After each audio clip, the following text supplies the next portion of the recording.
Muy buenas noches, bienvenidos a La Controversia, un programa de La Franja de Opinión de Canal Capital.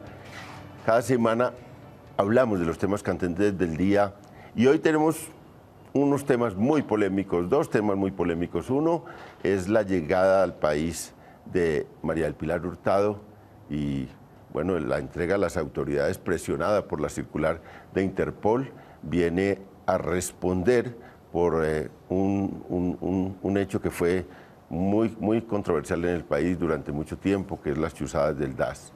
Y tenemos el tema que habíamos elegido como tema central, que es como el plato fuerte, que es la adopción por parejas gay, la adopción de niños por parejas gay, y ese es una cosa que está digamos, en la mesa de la Corte Constitucional y que va a tener su fallo esta semana y que tenemos unos invitados muy especiales para debatir sobre esto. Angélica Lozano, representante de la Cámara por el Partido Verde. Muchas gracias, Angélica, por venir. Buenas noches, un gusto debatir sobre estos temas importantes. Tenemos a Víctor Velázquez, que fue parlamentario por el partido de la U, que hace parte también de la iglesia, la iglesia. Sí, yo soy cristiano, pertenezco a la iglesia Huelellana del Norte. Muy bien. Tenemos para debatir sobre estos temas. Está el padre Carlos Novoa, de la Universidad Javeriana. Muchas gracias, padre, por venir, por acompañarnos. Un honor y un gusto estar con usted y estar contigo y esta invitación que nos has hecho, León. Tenemos a Mauricio Albarracín, que es el director de Colombia Diversa desde marzo.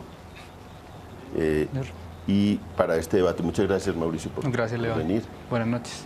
Bueno, entonces entrémosle al tema. A ver, parlamentaria, la llegada de María del Pilar a Colombia, las implicaciones que eso tiene.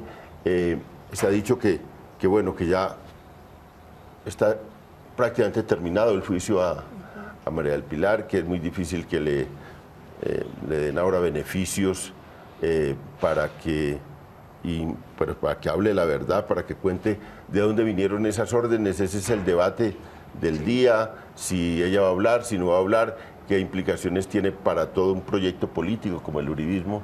Sí. Y eso es, digamos, muy candente hoy. Pues en nuestro país hemos vivido tantas cosas ilegales en la guerra que como que nos anestesiamos y acostumbramos y no podemos minimizar. Lo clave aquí es que la ciudadanía comprenda qué pasó. Una institución del Estado, de inteligencia, de seguridad, se utilizó y manipuló indebidamente para perseguir a la justicia, a los periodistas, a los políticos de oposición. Y esa persecución no era para saber con quién almorzaban, era tejiendo todo un entramado que ponía en riesgo la vida de esas personas, la integridad y las decisiones judiciales que tomaba la Corte Suprema. Es fundamental que la señora Hurtado colabore y confronte además las pruebas graves que hay contra ella. Hay que decir que el Procurador General de la República, tan adverso, opositor del mismo fiscal, ya la sancionó disciplinarmente con la pena más severa, 18 años de inhabilidad. Disciplinariamente la Procuraduría ya probó, demostró y castigó todo el daño y deterioro que hubo dentro de esa institución. Falta lo penal y necesitamos la verdad en Colombia, dolorosa, toda la verdad para poder superar la guerra y que paguen los responsables, porque la señora Hurtado era una directiva de una entidad adscrita directamente a la Presidencia de la República. No era una entidad por allá del Huila, que tiene 4 jefes intermediarios. No, el jefe era el presidente de la época, todos los jefes del DAS le han reportado al presidente de la época, de modo que necesitamos la verdad y justicia. Doctor Velázquez, el expresidente Uribe mete esto también dentro de la persecución política. Hoy dijo que era un matoneo contra María del Pilar. ¿Usted cómo ve esto? Bueno, yo como observador y abogado, pues me atengo a lo que dicen los expedientes, ¿cierto? La verdad es que sí fue una época muy difícil, pero en la administración pública también existen servidores públicos que a veces, motu propio, hacen lo que les parece. Y doy un caso típico. Isnardo Ardila fue acusado aquí, cuando fue alcalde de Bogotá, de haber utilizado para el matrimonio de su hija a toda la Orquesta Sinfónica de Bogotá. Y le abrieron un proceso y el pobre fue llevado a la cárcel y luego murió de pena moral precisamente por eso. Y se supo, años después, que la directora de Cultura, que era la esposa del maestro Pedro Restrepo, el pintor y escultor antioqueño, pues motu propio había dado unas órdenes por congraciarse con el alcalde, le llevó la Orquesta Sinfónica de Bogotá, ¿cierto?, al matrimonio de su hija. El alcalde era inocente, por eso condenaron después a la esposa de Pedro Restrepo. En este fenómeno, pues, hay muchos funcionarios que a veces toma las cosas por su propia perspectiva y a veces asumen posiciones que muchas veces no son comunicadas con el caso típico que está diciendo Angélica, que está diciendo, sí, el departamento pertenece a la presidencia, pero hay funcionarios intermedios también, que muchas veces no comentan con el jefe y pueden tomar determinaciones. En este caso la intermedia es María del Pilar o los de más abajo.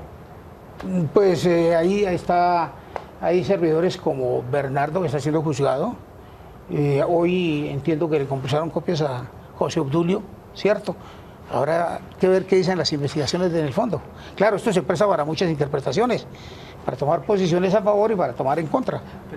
Pero este es un tema apasionante, el momento es difícil políticamente, la situación del país está candente y pues que se lleven las investigaciones hasta que culmine y que los responsables paguen lo que hicieron. Padre Noveo, ¿usted cómo ves? No, pues es una situación muy delicada.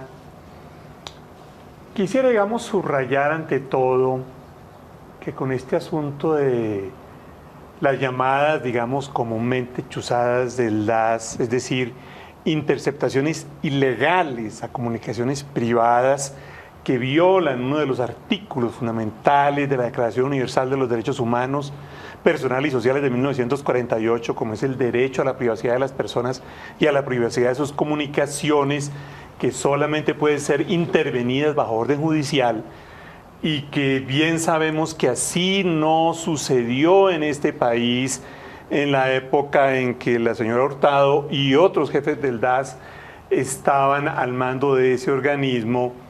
Yo quisiera subrayar que detrás de eso está una mentalidad que hay que denunciar, muy colombiana por desgracia, y es creer el vale todo. Entonces los problemas se solucionan de cualquier manera a sangre y fuego. Entonces, porque tenemos X o Y problema, hacemos falsos positivos, mandamos a asesinar niñitos atrasados mentales de Soacha y los hacemos pasar por guerrilleros, violamos la intimidad de las personas sin orden judicial y cometemos todo tipo de tropelías. Detrás de todo esto, por supuesto que hay un proyecto político, y me parece muy importante señalar que aquí lo que hay es un debate político. El problema de la señora Hurtado es un debate político. ¿Por qué debate político? Político significa proyecto de convivencia, implementación de una manera de convivir. Y detrás de eso pues está el proyecto político de dominación, de abuso, de pisoteo, que lamentablemente distingue un ala de nuestro país. Con pena aquí del ex senador Víctor Velázquez, es decir, María del Pilar Hurtado no está en quinto rango, doctor Velázquez, no está en quinto rango, estaba en primer rango. Como medida me protege, por diversos motivos tuve la oportunidad de estudiar muy en detalle el estatuto jurídico del DAS en ese momento. Y el director o la directora del DAS dependía directa e inmediatamente del presidente de la República. Entonces ahí quedan muchas preguntas por responder. Por lo pronto, en un asunto tan absolutamente grave, tan absolutamente amplio, ¿cómo es posible que la presidencia no tomara nota de lo que ahí sucedía? Esa por lo menos es una pregunta muy grande y muy gruesa, y yo sí quiero subrayar que la señora Hurtado no estaba en quinto rango, estaba en primer rango dependiendo de manera directa e inmediata de la persona del presidente de la República. León, pero es que estamos hablando fue la operación de espionaje ilegal más grande de la historia del país. Es decir, 300 personas, todas ellas tenían algo en común. Eran independientes del gobierno, estaban haciéndole oposición política al gobierno y le hacían control a sus actividades. 300 personas que se consideraban amenazas de seguridad, que no solo las interceptaban, les hacían montajes, les hacían amenazas, les hacían seguimientos. Es decir, esto no fue una operación ni aislada, ni de un funcionario díscolo, sino fue una operación concertada donde se persiguió a la oposición política. Y no solo, sino a los periodistas, defensores de derechos humanos. Es decir, esto no es, este es el peor escándalo de la historia reciente de Colombia, que no puede minimizarse ni jugar a la amnesia colectiva como lo hace el uribismo. Bueno, Víctor estaba... Sí, yo quería hacer una anotación ahí. Sí, es un episodio de la historia de Colombia negro, pero si fuera, como dice el reverendo, una política concertada de gobierno, entonces esto tocaría al actual presidente de la República, porque el presidente de la República, yo me acuerdo que se hizo un debate en el Congreso sobre los falsos positivos, por ejemplo, y él salió y dijo que no había una política de Estado, que eso eran manzanas podridas y que habían sido retiradas del estamento militar en primer lugar. En segundo lugar, fueron amplias sus declaraciones en la prensa nacional defendiendo en esa época a María del Pilar. Entonces, si eso es cierto, si se llegara a comprobar que es una política de gobierno, tocaría al actual presidente de la República.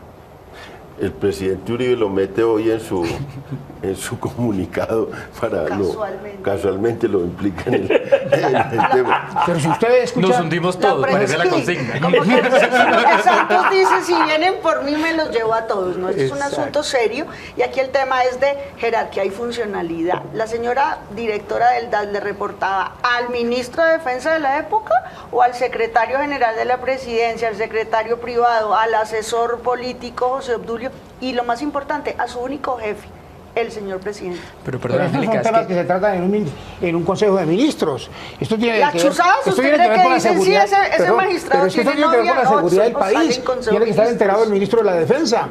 Y si el ministro de la Defensa sale y dice unas cosas en la época y ahora está diciendo otra cosa, pues sí se me hace que ha perdido la noción del tiempo. Pero yo creo que si eso es cierto, serían responsables todo el gobierno. Y yo no puedo decir,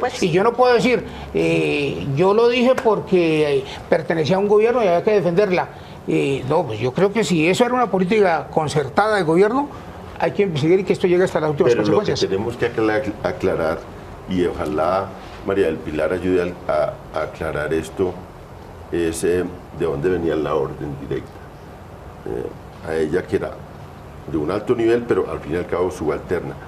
¿A quién? Bueno, y en lo penal, yo que no soy abogado, siempre se dice, bueno, ¿y a quién le interesaba el hecho? ¿Cuál es el móvil del acontecimiento? Pero León, o sea, poner un micrófono en la sala de la Corte Suprema cuando se está juzgando al primo del presidente.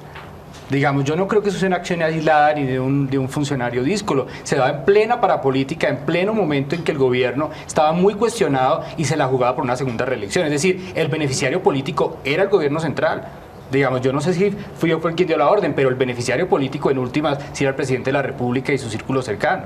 Y el que tenía además la capacidad, como dice Mauricio, de haber ordenado que 300 personas consumiendo miles de millones de pesos de sus impuestos, no para la garantía y la seguridad como ordenaba esa entidad, sino para perseguir gente en la antesala de un posible tercer periodo. Estamos en la época de 2008 y aquí lo que importa es esa verdad, señor Velázquez, porque los colombianos no podemos evadir los debates echando culpa que usted de pronto también tiene algo que ver, que caiga el que tenga que caer. Correcto. Es la única forma de que nuestro país vea la verdad y vea el drama y los crímenes cometidos para que los superemos. Correcto, pero no nos hagamos pasito entre delincuentes, no señor, que pague el que tenga que pagar. Correcto. Viejos, socios o lo que sea. Correcto, yo estoy de acuerdo con eso, pero es que a la opinión pública también hay que demostrarles las cosas como son, ¿cierto?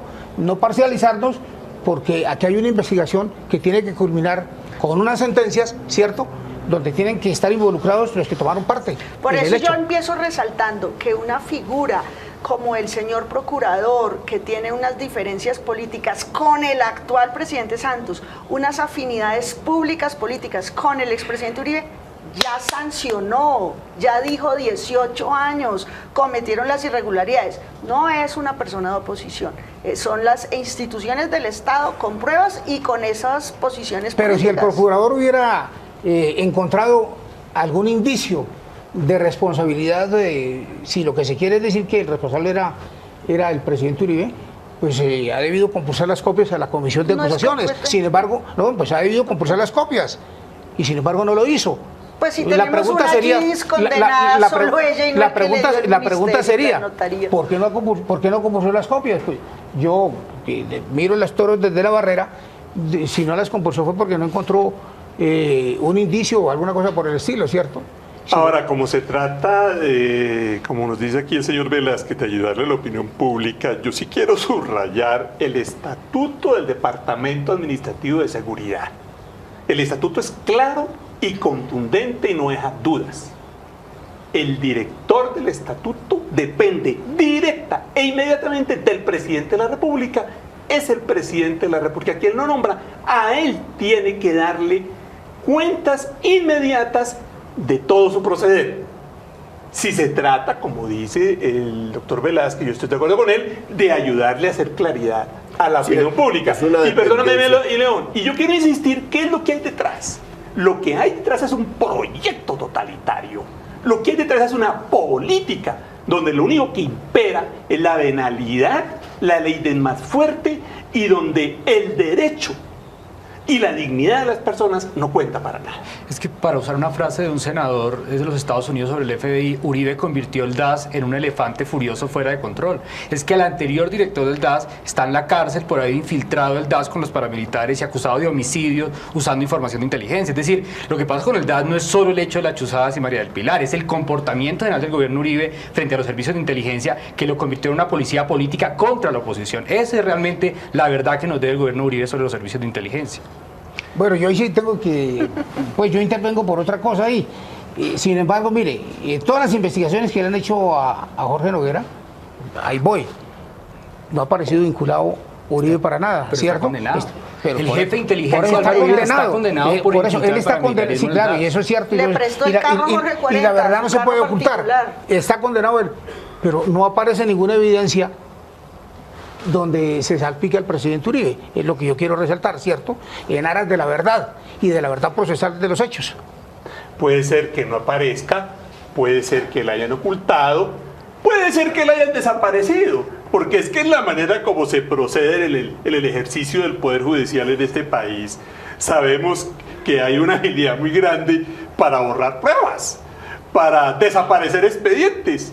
¿Y por qué no decirlo? Para desaparecer testigos, para asesinar testigos. Entonces, si no aparecen, sería interesante que nos tomáramos el trabajo de preguntarnos por qué no aparece.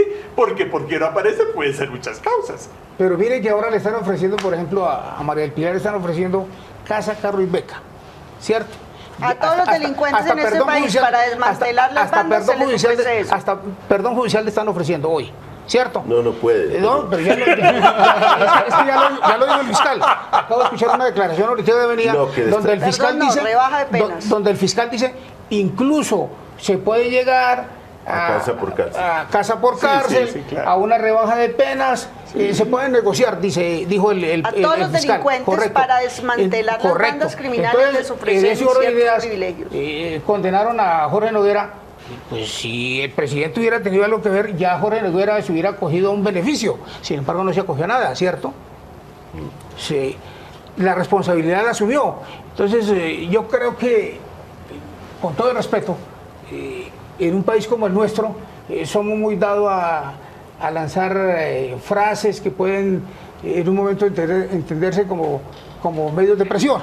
Dejemos que la justicia decantada, ¿cierto?, tranquila, asuma las investigaciones y veremos los colombianos. No, doctor Velázquez, no es un problema de frases. Gracias a Dios aquí el problema no es de frases. Aquí estamos poniendo hechos. Y hechos contundentes. Correcto, pero y no tenemos parece una puntos de vista evidencia clara. distintos y qué maravilla. Pero el problema no es de frases. Usted me excusa, lo que ha dicho Angélica, lo que ha dicho Mauricio, lo que he dicho yo, no son frases. No, pero es aquí que, hemos venido con hechos, no hay, con tragedias, con nombre y apellido. No, no son frases. Jorge Noguera no ha mencionado una sola vez a Uribe y lo condenaron. Y a él lo condenaron por homicidio. Y lo condenaron por homicidio. El presidente Nixon renunció a la presidencia de los Estados Unidos sin ninguna prueba. Asumió la responsabilidad política de haber espiado a la oposición. El presidente Uribe hoy aparece diciendo que tiene una persecución política. Bueno, vamos a una pausa y volvemos y ya metemos el otro tema.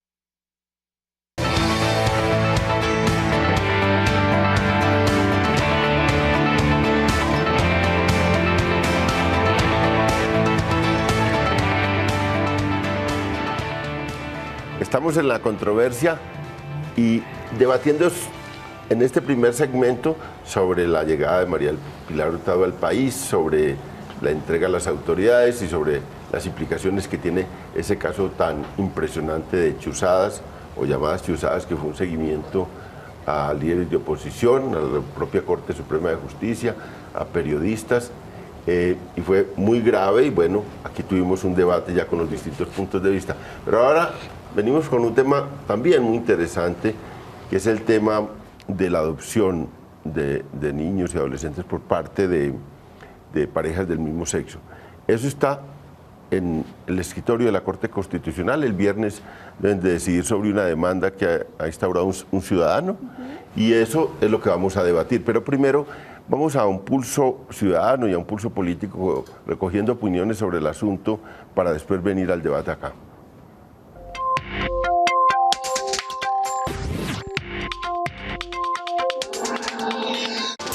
Yo pienso que las parejas de un mismo sexo que conviven se les debe permitir esa posibilidad.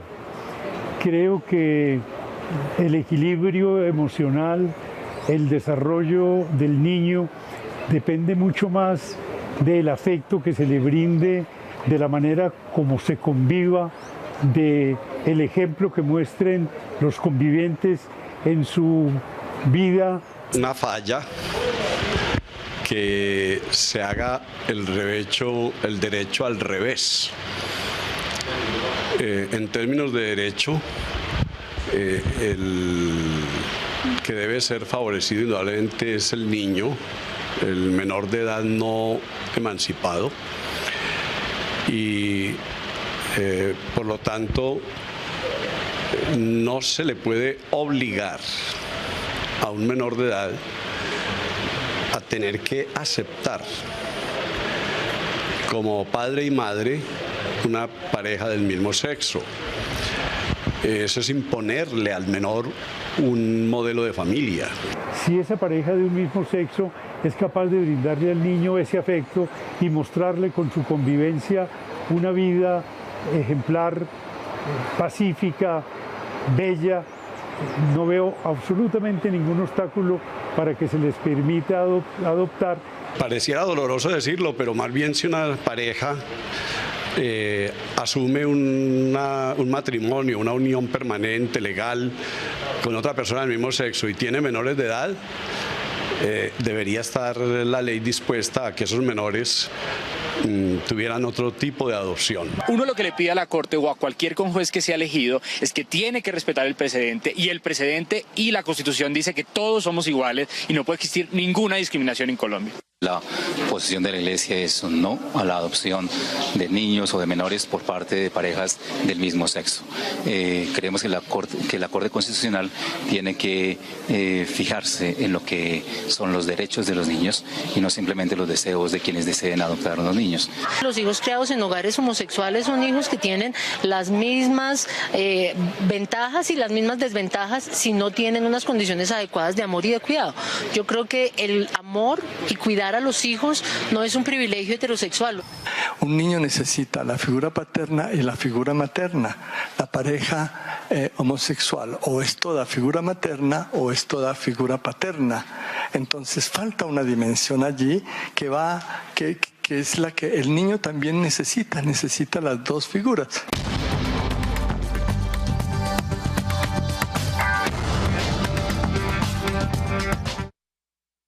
Dios nos diseñó como hombre y mujer y no estoy de acuerdo. La familia se consolida, realmente es por una pareja de hombre y mujer. Honestamente sí estoy de acuerdo, porque o sea, ¿qué problema va a tener? O sea, si un hombre y una mujer pueden tener su hijo, adoptarlo y quiere, entonces ¿por qué no un hombre y un hombre no pueden tener también otros? Pienso que no, porque a todo niño le hace falta una madre y un padre. Es lo que me enseñaron a mí y es lo que pienso. Yo creo que es primordial el principio de la igualdad. Si ellos son pareja y pues se quieren, pues ¿por qué no dejarlos conformar una familia? Tienen iguales derechos, supongo que cualquier otro tipo de pareja.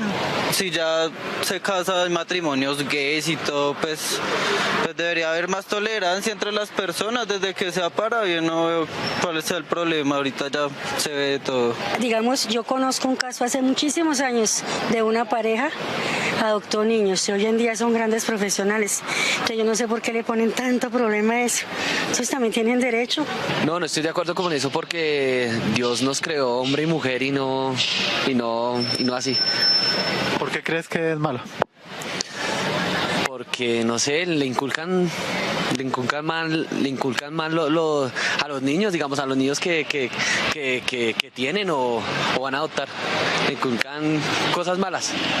Hay muchas parejas entre hombre y mujer que es un desastre criar un hijo. En cambio, a veces esas parejas dan ejemplo. Como ven, hay opiniones de todo tipo. La Iglesia, sin duda, tiene un papel muy importante en este debate y aquí hay dos personas ligadas a una iglesia cristiana y a la Iglesia católica. Empecemos por ellos. Bueno, en primer lugar, yo creo que la adopción es un derecho, pero del menor. Y el menor tiene derecho a que se le repare, a que obtenga lo que ha perdido. El hijo es producto del amor de un hombre y una mujer. Como fruto que es de ese amor y de ese amor del hombre y la mujer, pierde los padres. Entonces el derecho le permite a ese niño volver a tener un hogar, una familia. En nuestro medio, yo sí creo que la Corte, si bien es cierto que ya ha reconocido algunos derechos a las personas del mismo sexo, no es menos cierto que todo eso que ha hecho la Corte lo ha hecho por fuera del marco constitucional. Voy a dar 3 ejemplos. En primer lugar, y aquí no se puede decir que lo que voy a decir es porque yo soy miembro de una iglesia, no. Jurídicamente el artículo 43 y 44 de la Constitución dice el niño tiene derecho a una familia. La Constitución dice la familia se compone por un hombre y una mujer. Inexplicablemente la Corte, sesgándose y cogiendo el artículo 17 del Pacto de San José de Costa Rica, no lo coge el artículo 17 integralmente, sino lo coge parcialmente, dice el Estado tiene que garantizar a hombres y a mujeres el derecho al matrimonio y pueden conformar familia. La Constitución no dice eso, ni eso dice la norma del Pacto de San José de Costa Rica. Ahí hay un punto y continúa el artículo, dice esto, lo anterior sin perjuicio de las normas internas del Estado. Las normas internas del Estado dicen que la familia se compone por un hombre y una mujer y que los derechos del niño es a tener una familia, pero una familia de acuerdo a la Constitución. Para quienes dicen que estamos en un Estado laico, eso tampoco es cierto. La Corte Constitucional que lo ha dicho, y el Consejo de Estado que lo dijo en una sentencia también, se equivocaron. El preámbulo de la Constitución dice invocando la protección de Dios. Un Estado que invoca la protección de Dios no es laico, es teísta.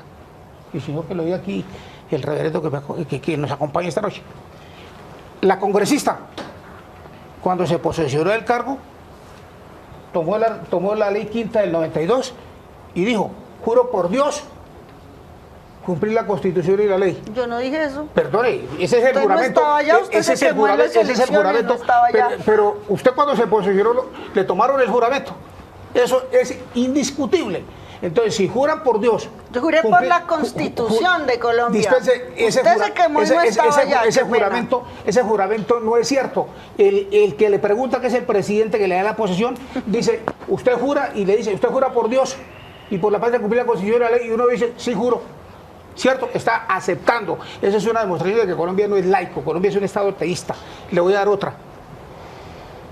Colombia adoptó el himno nacional y en una de las estrofas dice: la humanidad entera entre cadenas y bien comprende las palabras del que murió en la cruz.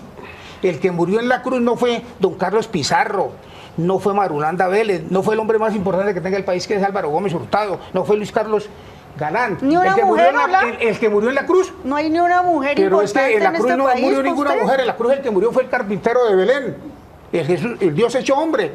Entonces, les he dado 3 leyes que afirman que Colombia no es un Estado laico, es un Estado teísta. Desde ese orden, desde ese punto de vista, los magistrados juraron cumplir la Constitución y la ley, pero se están sesgando. Entonces ahora, interpretando erróneamente el artículo 17 del Pacto de San José de Costa Rica, le han permitido algunos derechos, pero decir ahora que las personas individualmente o personas del mismo sexo puedan adoptar hijos y que se les dé ese derecho, no, ese derecho es del niño, que ha perdido sus padres para volver a recuperar una familia, pero esa familia tiene que recuperarla como sea la Constitución, padre y madre. Angélica, ¿Usted qué me habló? Pues bueno, estamos de acuerdo en una cosa con el señor Velázquez, y es que la adopción es un derecho de los niños y las niñas a recibir una familia. Es un derecho de los niños y las niñas. La Ley de Infancia y Adolescencia del año 2006 estableció las reglas y los requisitos y dijo establecer que sean personas solas o parejas emocionalmente estables, económicamente estables, que adelanten un procedimiento muy riguroso, León, donde visitan la casa de la gente, el grupo familiar, les hacen un acompañamiento de observación durante más de un año para establecer si tienen esa idoneidad emocional o no la tienen. Nunca, dice la ley, con quién se acuestan los que se postulan a adoptar. Eso no le importa a la ley, porque con base en eso no es que se educa y se llena de amor a un niño o a una niña. En Colombia tenemos ya varios antecedentes por los que creemos que la igualdad es imparable y que bueno, además, por la protección de los niños. Quiero dar unas cifras. El 37% de los niños en nuestro país solo viven con la mamá. O sea que no cumplen con esa norma que usted dice que tienen papá y mamá. 37% solo viven con la mamá. Un 3% solamente con el papá. Y un 7%, ojo, con ninguno de los dos. Están al cuidado de las tías, de las abuelas, de los hermanos, esta gente maravillosa que saca adelante las familias. Y ellos también conforman una familia. La abuela y el nieto son una familia. Y también son familias las que conformamos los que amamos a otra persona de nuestro mismo sexo. La Corte Constitucional, interpretando la Constitución, no el himno de 1800, ni el himno que hicieron hace 150 años, sino nuestra Constitución vigente, estableció, 1, que somos familia, 2, en Colombia la ley ya permite a los homosexuales adoptar solos, viudos, separados, pueden postularse, no les preguntan su orientación sexual. Las parejas pueden adoptar al hijo o hija de su compañero, de su pareja, igual que cualquier familia heterosexual. Y por último, la última decisión en agosto del año pasado es que cuando una madre o una mujer u hombre tienen un hijo, su compañero puede adoptarlo biológicamente. Estos son 3 precedentes por los que podemos asegurar que jurídicamente la Corte tendrá que fallar en derecho, reconociendo su propia jurisprudencia y, lo más importante, la evidencia científica. Un niño abandonado o con una pareja mixta, si no tiene amor ni tranquilidad en su familia, va a tener problemas en la vida. Si es con una pareja del mismo sexo que tiene inestabilidad, los va a tener. Si es una pareja estable, va a salir adelante. ¿Qué hace el Instituto Colombiano de Bienestar Familiar? Evaluar. Más de un año detrás de la pareja, evaluando que cumplan los requisitos. Por eso queremos dar este debate positivamente, porque están en juego 11.000 niños que están creciendo en una institución. No tienen papá ni mamá, están siendo hijos de una sala y de una entidad. 5.000 de ellos de difícil adopción, porque pueden tener una discapacidad, porque ya son muy grandes o porque pertenecen a una etnia. Padre, ya vimos unas opiniones fuertes de la Iglesia y en el pulso político. Su opinión. ¿Quién soy yo para juzgar a los gays? ¿Quién soy yo para juzgar a los gays? Papa Francisco. Empecemos por ahí.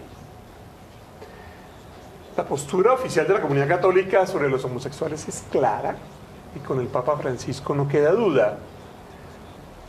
Desde los años 70, todos los protocolos de las asociaciones de psiquiatría del mundo y la Organización Mundial de la Salud señalan, desde ese entonces, constatan que los homosexuales ni son enfermos, ni la homosexualidad es una aberración. Es un estado legítimo de que se haya un grupo de mujeres y hombres.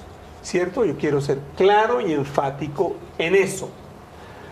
Ya desde Juan Pablo II, cuando el hoy Benedicto XVI, Papa Emérito, era prefecto de la Sagrada Congregación para la Doctrina de la Fe, sacó documentos muy enfáticos señalando que discriminar a las lesbianas y los homosexuales era afectar gravemente los cimientos mismos de la civilización, y que pedía a los obispos de la Iglesia Católica que por ningún motivo se permitiera esa discriminación de palabra o de obra. Es como el telón de fondo, ¿cierto? Quedamos claros. El tema específico. Hombre, es un tema polémico. Claro que es un tema polémico. Inspirados en posturas de ciertas corrientes científicas, porque no le corresponde a la Iglesia imponer posturas en ningún lugar, y mucho menos en una sociedad pluricultural, plurireligiosa, no confesional como es Colombia. Entonces, inspirados en posturas científicas, por ejemplo, la Asociación de Psiquiatras de España, hay corrientes científicas que insisten en la importancia de la figura paterna y materna en la formación de las niñas y los niños. Ese es el motivo que tenemos en la comunidad católica para no ver claro la adopción de niñas y niños por parte de parejas homosexuales. Esa es la postura oficial que yo asumo. Ahora bien, insisto, ahora bien, el Concilio Vaticano II, Papa Francisco, Papa Benedicto XVI, Juan Pablo II, documento muy importante, reciente de la Comisión Teológica Internacional de la Santa Sede, Teología, Criterios, Principios y Perspectivas, insiste en que el magisterio y la teología tenemos que oír los datos de la ciencia. Entonces hay una serie de investigaciones muy serias, con un espectro estadístico muy alto, que nos están mostrando que las niñas y niños adoptados por parejas homosexuales no sufren ningún trauma, que tienen un curso normal en su desarrollo psíquico, que de ninguna manera todos se convierten en homosexuales. No, señor, hay muchos que siguen siendo heterosexuales. Y en cambio esas mismas investigaciones certifican que en una proporción no pequeña los hijos de parejas heterosexuales sufren graves traumas por los conflictos de esas parejas. Entonces hay unos datos de la ciencia que evidentemente tenemos que oír y ponderar en la comunidad católica.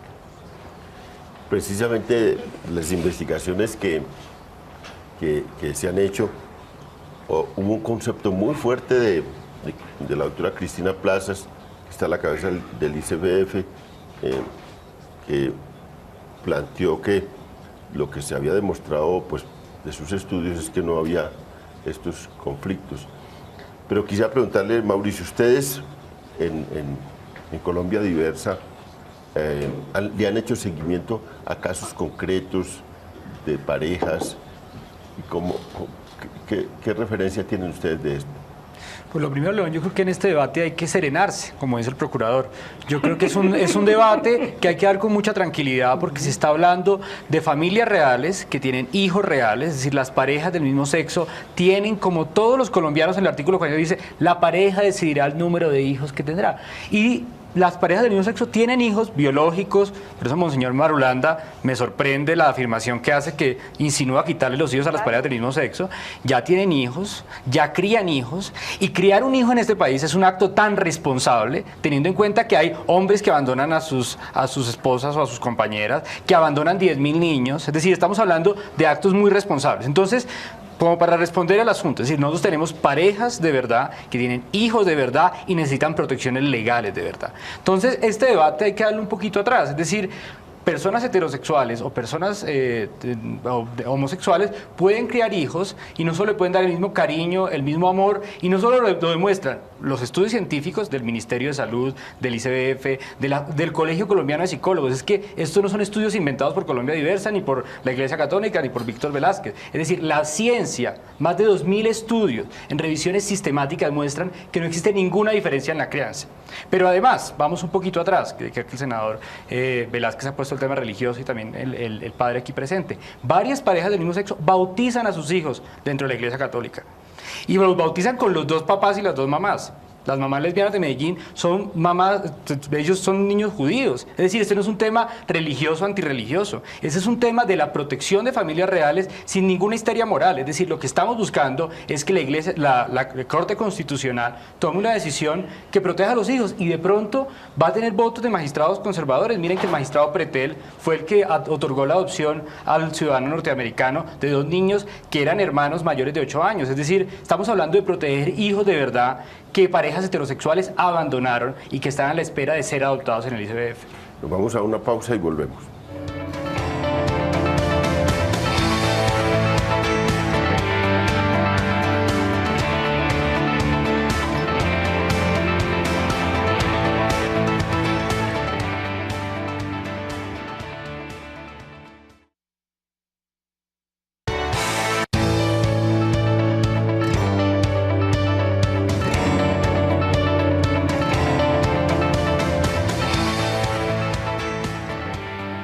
Estamos en La Controversia, transmitiendo en directo desde Canal Capital y debatiendo sobre un tema clave, el tema de la adopción de niños por parte de parejas del mismo sexo. Estamos en esa discusión, ya se han oído, vimos un pulso político, un pulso ciudadano en el que se expresaron distintas opiniones, la hemos visto acá también las distintas opiniones, y vamos a continuar con este debate para también no solo ilustrar al televidente, sino de alguna manera participar en ese debate tan importante que está haciendo la Corte Constitucional, donde no hay todavía certeza de qué es lo que van a decidir a propósito de una demanda que tienen en sus manos. Y se han expresado pues argumentos fuertes, unos venidos digamos de una cosa histórica, otros más apoyados en las realidades presentes. Pero lo cierto es que en Colombia se están abriendo nuevas realidades, hay en este momento unos avances de la Corte Constitucional. El doctor Velázquez dice que violando, prácticamente sesgando la Constitución, la Corte Constitucional se ha ido a un lado de reconocer unos derechos hacia las parejas o hacia las personas gay, y que esos derechos no son válidos en la Constitución. ¿Usted se sostiene en esa tesis? Bueno, yo quiero aclarar, porque es que aquí el reverendo dijo, ¿quién soy yo para juzgar? Yo no estoy juzgando. No, yo no, el Papa Francisco. Perdón, pero usted repite las frases de él, ¿cierto? Las hace suyas. Pero ni me ha faltado. Yo no estoy juzgando aquí. Tiene obligación de hacer yo no estoy juzgando aquí a las personas de esa orientación sexual. Yo lo que estoy diciendo es que en un Estado de Derecho como el nuestro, en primer lugar, la Corte no está para interpretar. La norma es muy clara, artículo 27, Angélica es abogada. El artículo 27 del Código Civil dice que no se puede desatender el tenor literal de la norma sobre pretexto de ir a consultar su espíritu. Aquí el artículo 44 dice, los niños tienen derecho a una familia, pero esa familia que tienen derecho a los niños es como está definida en la Constitución política. El que no esté contento con esa Constitución, que la cambie. Pero es que y cuando la cambien, entonces cuando se cambie, es que se está rompiendo la columna vertebral de la sociedad colombiana, que es la familia. Entonces, pues en Holanda, con todo el respeto, no se van a sentir ofendidos, en Holanda acaban de presentar también 2 proyectos de ley. Un proyecto de ley para regular las relaciones sexuales entre adultos y menores. Y acaban de presentar otro proyecto de ley para regular las relaciones entre seres humanos y animales. ¿A eso también se le va a llamar familia? No, perdóneme. Yo creo que León, aquí... es que hay que aclararle, porque el señor Velázquez cuenta unas partes de la Constitución. Y mire, ellos son ciudadanos, la gente no tiene el deber de ser abogado, y los que somos abogados no los podemos confundir. El artículo 42 dice que una familia la conforma un hombre y una mujer, o o Sí. la voluntad libre Sí. y autónoma de las personas por conformarla, o, y eso quiere decir las eso personas significa, del mismo sexo claro, dos personas tomamos no se la quieren decisión. casar, dos personas no se quieren casar, Pero el hombre y la señor, mujer no quieren casarse por lo católico, señor, no la quieren casarse por lo ciudadanía tiene evangélico, no que quieren saber, casarse civilmente, señor, desean conformar una familia, se ponen de acuerdo y la conforman. las ¿Qué es eso? familias, mire, las familias en el modelo que usted sostiene quiere decir que el 48% de los niños que viven solo con una persona, padre o madre, o ninguno de ellos no son familia. El mundo cambió, la realidad es que hay múltiples familias y todas las familias están protegidas por nuestro Estado y qué bueno que así sea. Imagínese volver a la época en que las mujeres no podían disponer de sus bienes o tener autonomía. Este no es un alegato ideológico. Aquí están en juego, detrás de esas cifras, niños y niñas abandonados ¿por quiénes? Por heterosexuales, papás, mayoritariamente hombres, que los abandonaron. Esos niños ya hoy carecen de protección y el Estado tiene el deber de verificar idóneamente si hay una pareja homosexual o no, idónea o no, punto, sin entrar a discriminar por la vida privada y la orientación sexual de la pareja. Pero doctor Velázquez, no se esfuerce por disfrazar de jurídico su prejuicio. Usted acaba de aquí de expresar varios argumentos que muestran que usted cree que las personas gays y lesbianas no somos aptas moralmente para criar hijos. Esa es la discusión fundamental. La discusión fundamental es qué es lo que está detrás de este debate. Y yo quiero recordarle que en este país el tenor literal de las normas perseguía a los homosexuales, nos prohibía ser profesores, nos prohibía ser notarios, nos prohibía ser parte de las fuerzas militares, nos negaba derechos básicos de seguridad social, patrimoniales, de inmigración, de pensión, y le puedo enumerar más de 40 derechos que la legislación nos negaba. Entonces, si vamos al tenor literal de la norma, aquí ha habido normas al tenor literal que violan la Constitución. De hecho, una que quería perpetuar al presidente Uribe en la presidencia y ya no existe más. Entonces, que la norma sea literal no significa que sea justa ni tampoco que se adecue a todo el ordenamiento jurídico. Yo quiero hacer una nota respecto a algo que decía nuestro abogado Velázquez sobre el Estado teísta. Hablo pues como teólogo, y como teólogo pues evidentemente he tenido que estudiar todo el tema de la libertad religiosa y de la relación entre la Iglesia y el Estado. El Estado colombiano por Constitución, y aquí los abogados me corrigen, es un Estado no confesional, lo dice claramente la Constitución. El Estado colombiano es un Estado social de derecho no confesional, fundado donde en la hay dignidad humana. libertad religiosa. Entonces, si hay libertad religiosa significa que yo puedo creer en una religión, o puedo ser agnóstico, o puedo ser ateo. ¿Un ateo tiene derechos, padre, en Colombia? Sin lugar a dudas. ¿Y si el señor dice que hay que jurar ante Dios, ¿le Entonces, quita yo derechos? sencillamente quiero subrayar que el Estado de Colombia es un Estado social de derecho y no es un Estado teísta, ni puede ser un Estado teísta, como tampoco es un Estado ateo. Simplemente es un Estado no confesional, ni teísta ni ateo. Yo me muero la pena, digamos, tener que hacer este acceso, esta irrupción en el tema constitucional que lamentablemente he estudiado y que he contado con la asesoría de muy buenos jurisprudentes. Y el padre Novoa se conquistó a algunos fieles porque están pidiendo por Twitter y por comunicaciones que dónde es que dictaminar. Es que León debió sentarlo de este lado. Entonces, él es profesor titular de la Javeriana de Ética. En la Javeriana lo encuentran si quieren comunicarse con el padre.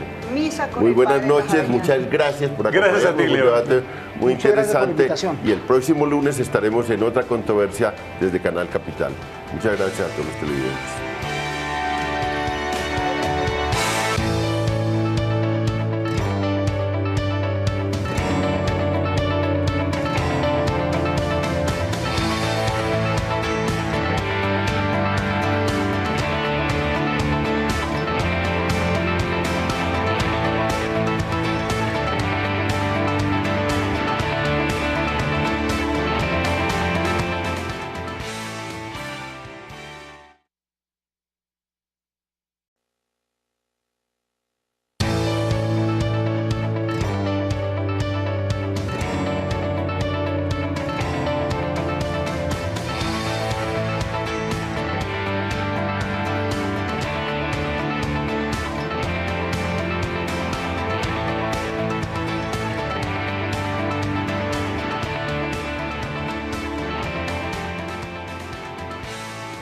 Muy buenas noches, bienvenidos a La Controversia, un programa de La Franja de Opinión de Canal Capital. Cada semana hablamos de los temas candentes del día y hoy tenemos unos temas muy polémicos, dos temas muy polémicos. Uno es la llegada al país de María del Pilar Hurtado y bueno, la entrega a las autoridades presionada por la circular de Interpol viene a responder por un hecho que fue muy controversial en el país durante mucho tiempo, que es las chuzadas del DAS. Y tenemos el tema, un tema que habíamos elegido como tema central, que es como el plato fuerte, que es la adopción por parejas gay, la adopción de niños por parejas gay, y ese es una cosa que está digamos, en la mesa de la Corte Constitucional y que va a tener su fallo esta semana y que tenemos unos invitados muy especiales para debatir sobre esto. Angélica Lozano, representante de la Cámara por el Partido Verde. Muchas gracias, Angélica, por venir. Buenas noches, un gusto debatir sobre estos temas importantes. Tenemos a Víctor Velázquez, que fue parlamentario por el partido de la U, que hace parte también de la iglesia, la iglesia. Sí, yo soy cristiano, pertenezco a la iglesia Huelellana del Norte. Muy bien. Tenemos para debatir sobre estos temas.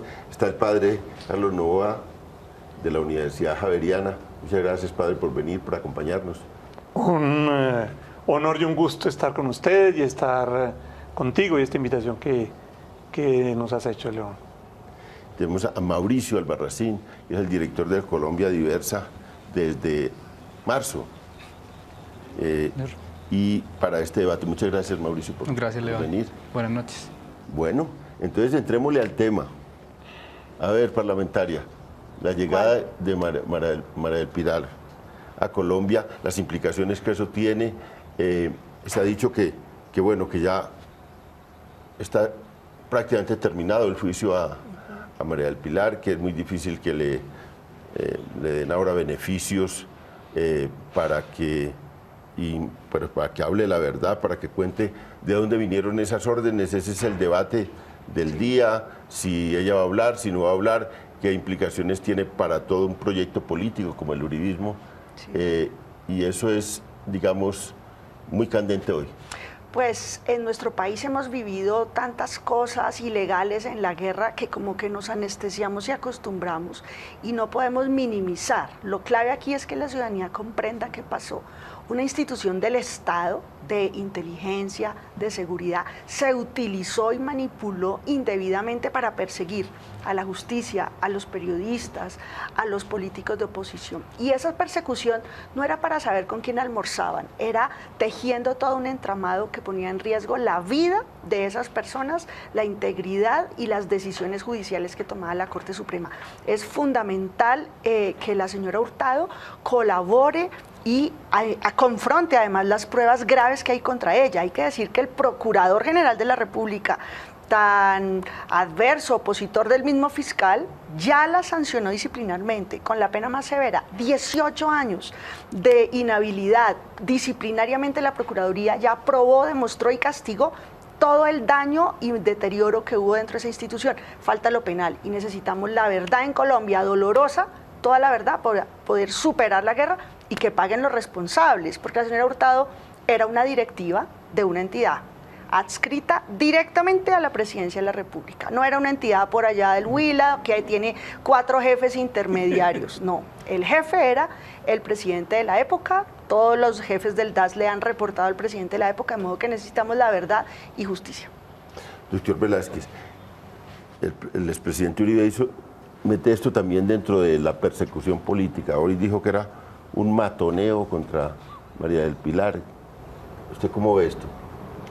Bueno, yo como observador y abogado, pues me atengo a lo que dicen los expedientes, ¿cierto? La verdad es que sí fue una época muy difícil, pero en la administración pública también existen servidores públicos que a veces, motu propio, hacen lo que les parece. Y doy un caso típico.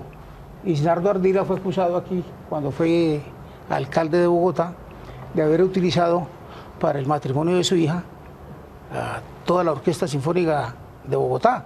Y le abrieron un proceso y el pobre fue llevado a la cárcel y luego murió de pena moral precisamente por eso. Y se supo, años después, que la directora de Cultura que era la esposa del maestro Pedro Restrepo, el pintor y escultor antioqueño, pues motu propio había dado unas órdenes por congraciarse con el alcalde, le llevó la Orquesta Sinfónica de Bogotá, ¿cierto?, al matrimonio de su hija.